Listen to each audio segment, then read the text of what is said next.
Hey there, this is Dan. You're watching the Salty Sea, and I'm here with another high-speed skirmish. This time, Tzeentch Arcanites against Skaven. Setting up the battle, we played Power Struggle. This is before the battle. 4 objectives are placed on the battlefield floor as shown. At the end of each battle round, players score a number of victory points equal to the number of the current battle round, so you keep getting more points as the game progresses. As our secondary, we did Stolen Wares. After the first initiative phase, starting with the player that does not have the initiative, players alternate playing treasure tokens until all 3 have been played, but they have to be within 3 inches of the center of the battlefield and at least 2 inches from every other treasure token. Now, they can be on terrain if you want to put them there. Let's take a look at the lists we played. In my hammer, I had a Zangor Mutant, a Great Blade, and 1 regular Zangor, and then in my dagger, I had the Aviarch and a Great Blade. And then I had 2 regular Zangors and a Pyrocaster in the shield. You can see a beer there in the background that will unfortunately come into play later. My opponent, Avery, took a list very similar to the one that he went 3-1 at the Quest for Talaxis with, using Double Deathmaster and Storm Vermin to protect them. This time using a FOMO Crusher instead of the Hell Pit. Here's what everything looked like at the beginning deployment with my Pyrocaster and Zangor setting up over here. And here are the Skaven over here. We set up just slightly wrong where we did 7 inches from the side instead of 7 inches from the center there. So the objectives are 1 inch closer to the edge of the battlefield than they should be. Doesn't make a big difference in the game. Otherwise, you can see where the deployments are coming in for reinforcements for the next round. After we deployed, this is how the treasures got set up. Fighters moved on to objectives early, and then the Pyrocaster got a chance to show its stuff and rolled incredibly well, blowing a Storm Vermin right off the field. At the end of round 1, Tzeentch were winning 3-1. The Pyrocaster did get a little lucky taking out that Storm Vermin, but it's still a smart play to just hold it there shooting. The score still would have been 2-1 in Tzeentch's favor otherwise. Now, there is a little bit worth questioning whether it was smart to focus on treasure early on. Both players did. However, one thing to note is the primary scores a lot of points in Power Struggle. This is something I think we didn't really, or we underestimated until the end of the game, but there's 40 points total on Power Struggle, as opposed to something like Season Control, which only has 16 points up for grabs, where the secondary objectives are much more important than they are in this particular mission. One list building note, as you can kind of see from the ending positioning, fast chaff are really useful early on in the Rumble objective missions, and this one is no exception. Here you can see Tzeentch are starting off with 3 of the objectives, and I am positioning the Aviarch to hopefully be able to cover 2 of them. You also see Skaven positioning extremely aggressively into combat with the Pyrocaster. You also see the Deathmaster still covering that objective and there being an unclaimed treasure, and the FOMO Crusher also positioning extremely aggressively in order to try and take out the 3 Zangor on the edge. Right away, I disengage the Pyrocaster away from that Deathmaster and get it onto the objective. However, the other Deathmaster comes in and gets some very nice little rolls on this attack to blow up that Pyrocaster. 4 6s will do it. 2 activations later, the FOMO Crusher just goes absolutely ham on these poor Zangor. First, just blowing one off the board with 2 crits. Boom, gone. Then using the next activation in the Rampage to also deal quite a bit of damage to the Great Blade, leaving it on just 3 health. Not to be outdone, my Aviarch turns in these 666s for Guided by the Past, flies in to save the day on the objective, and manages to blow this Deathmaster right off the board with a nice little, actually pretty normal roll, but because of the 666s, it does an absurd amount of damage and is enough to one-shot the Deathmaster. So after an absolute bloodbath of a round 2, here's where it stands, with both players controlling 2 objectives. And unfortunately, I attacked that FOMO Crusher instead of disengaging onto that objective, which is why each player controls 2. So that was an absolutely crazy round. Tzeentch are still winning 7-5. Some quick tactics notes. Attacking the FOMO Crusher with my Great Blade Zangor was pure idiocy. The idea was to cause chip damage and kind of pin the Crusher. But really, the fact is that because I was drinking, I kind of fall back on heuristics. And Great Blades are in there to fight. They are the Zangors that fight. However, just because a unit is in your warband to fight doesn't mean it should. And that's something that stay adaptable. Always be aware of the situation. And hopefully that sort of mistake due to beer didn't cost me. The other interesting note was Avery essentially trading a Deathmaster for a Pyrocaster.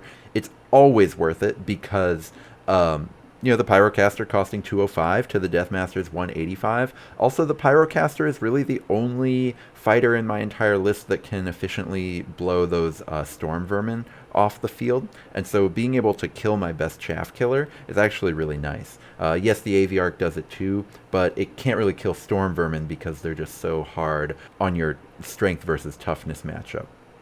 So really smart play, kind of valuing that Pyrocaster, valuing killing the Pyrocaster really highly, and so well done to Avery there. Absolute bloodbath of a round, though. Can't wait to see how the rest of the game shakes out. So first things first in round 3, I immediately go and rampage that Deathmaster. Now you'll see me position away from the Storm Vermin so that it can't use the Skaven disengage, but Avery, knowing that his Deathmaster is going to die, gives his Storm Vermin chance to get into a more interesting spot for objectives. And of course, the Deathmaster then just takes it and falls down. These AV Arcs are just so good at killing these Toughness 3 support heroes, and you love to see that if you're Tzeentch. However, the rest of the round goes pretty well for Skaven, with the FOMO Crusher bullying everyone off that objective, objective 1 right there, and Skaven actually able to kill one of the Zangors on objective 3 and fully take that one. So we are still with each side controlling 2 objectives. So at the end of round 3, Tzeentch are still winning 13-11. The only notes really here are that FOMO Crushers are great, and the AV Arc is doing exactly what it should. Important, I think, in list building, though, to pair it with something that kills what it doesn't, because we're starting to run out of things that it can kill comfortably. There's really only one left on the board. Let's take a look at how round 4 goes. So there's quite a lot of movement in round 4, and here's how the board stands, with Skaven actually controlling 3 objectives and winning the game. Now, I will show you in the diagram. It'll be much easier to see how this went down. So right away at the beginning of the round, the Warpfire team is fully capable of killing the Zangor over on the high objective here, and so I move the AV Arc over and kill them. They're able to use their reaction to let the Storm Vermin disengage out of the AV Arc kill range, and then it is able to, along with the Fomeroid Crusher, go and kill one of the 2 Zangor that is sitting on the bottom objective. I then move the Great Blade up to engage the Storm Vermin that is just sitting there, to make it so that it can't just run over to that objective. But Avery is able to find the one spot in between our 2 Zangor where the base fits, where you can disengage and still be more than an inch away from either one, which is very, very nice positioning there. And so then that Storm Vermin is able to move over here and get onto this objective. This is always something that you want to be able to do whenever you are playing one of these missions where abandoning objectives is very, very powerful. Anytime you abandon an objective to go onto another objective, you're essentially counting for 1.5 models, which is always great to do. Another thing that was really notable here was because I was carrying treasure with both of these 2, I wasn't able to get to this objective because this one wasn't fast enough. This guy actually came from back here and had to come over there after this one was killed. Otherwise, everyone just would have moved around however they wanted. So always, if you can, find ways to abandon objectives, and just note that when you're down to moving 3 inches, your ability to shuffle from one objective to the other is severely hampered. Note that mistakes in round 2 might not appear to cost you in round 4. None of this movement which is all really brilliant by Avery, but none of that would have been possible if I had just disengaged off of the Fomoroid Crusher in round 2 instead of attacking it back. And so it's really important to kind of go through an entire game to see if you could have done something different to win, as opposed to just sort of saying, oh, great play. It was a great play by Avery, but if I had played better, I could have stopped that from happening. And so it's always good to kind of analyze your own play. Now, Avery did great playing to his outs and essentially capitalizing on the one little bit of daylight that I left him. So that's really impressive. Target priority, I kind of just ran out of things I could kill in his list because the Aviarch on his own is able to kill all of the toughness 3 things. It literally killed everything that wasn't toughness 5 that Avery had in his list. That's great, but finding something that can kill those toughness 5 guys is really important, and prioritizing killing that Pyrocaster early in the game was really, really smart for Avery, because the Pyrocaster is the one thing in the list other than the Aviarch that can, or sorry, the Aviarch can't kill all those toughness 5 things. It's really bad at doing that. So the Pyrocaster is the one thing in the list that can actually deal with those high toughness threats, and so killing it early was really smart. Another list building note for the Tzeentch list, the Greatswords just felt like dead points. It's tough because Greatswords are essentially there to be killing stuff, but they don't really do it that much better than regular Zangor, and so you're just kind of introducing some fragility to your list. Notes on the list building for Skaven. Avery found that A, FOMO Crushers are amazing. Absolutely use them in your lists.